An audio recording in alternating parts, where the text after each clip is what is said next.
Ati nakagombye kubona arishe umuryango wanjye ariko ntabwo byakunze. Ati cyangwa se nakaba naribye banke ariko nabuze yo kwiba.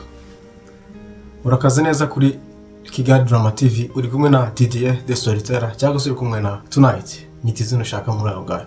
Kwibutsa gukora subscribe, gukora like, gukora share, gukora na comment kugira ngo dukomeze tubane mu nkuru zigezweho.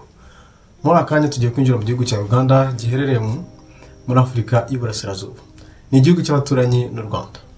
Tugiye kuganiriza ku nkuru y'umugabo bita Christopher Okello, umunya-Uganda ariko n'umunyamerika, ni Ugandan American. Wakoze icyaha gikomeye cyane, sinzi ko no kubabarirwa bigomba gushoboka, ariko biraterwa n'iby'imanza ziremeza. Umugabo uri kubona muri screen wamwita Christopher Okello, ni umunya-Uganda yakoze icyaha gikomeye muri iyi minsi, aho yishe abana 4 b'inzirakarengane mu kigo cya daycare cyangwa se ni mu kigo cyita ku bana batoya, kwa kundi usanga abana bajya kwiga nyine babitaho abana bataragera mu gihe cyo gutangira ishuri neza muri daycare, ugasanga bafite abantu babitaho. Yisha abo bana b'inzirakarengane ntacyo bakoze. Ese utekereza ko yaba yabikoze kubera iki?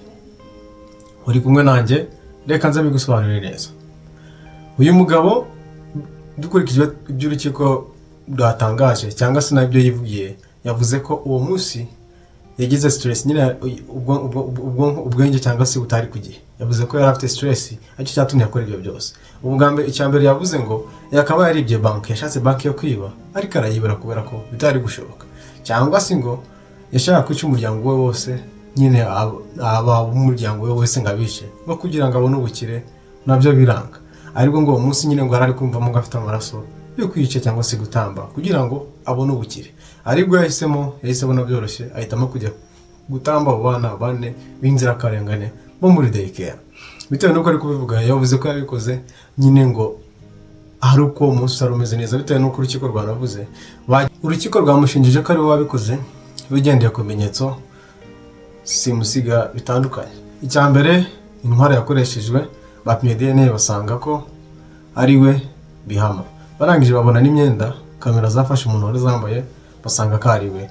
Ayo byatumye bahitamo bamushinja ko ari wakoze icyo cyaha, nubwo yari akubye kandi ko birangira navuze ngo uwo munsi ntabwo yari ameze neza cyane, ko leta n'urukiko bavuze ko bakwiye no gupima mu mutwe kugira ngo bamenye ko neza ko uwo munsi ko yari afite mu mutwe hameze neza. Ariko nawe akivugira ngo ntabwo yari ameze neza kubera ko we yagombaga kugira abantu atamba kugira ngo abone ubukire.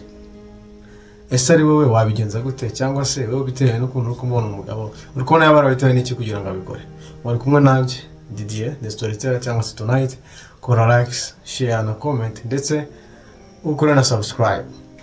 Ndaje kugezaho izindi nkuru mu kanya, cyangwa se ndaza kugezaho umwanzuro w'urukiko uko babyanzuye, niba bamukatiye imyaka myinshi cyane, cyangwa se ndaza kubikugezaho ubane nanjye muri episode ya mukanya.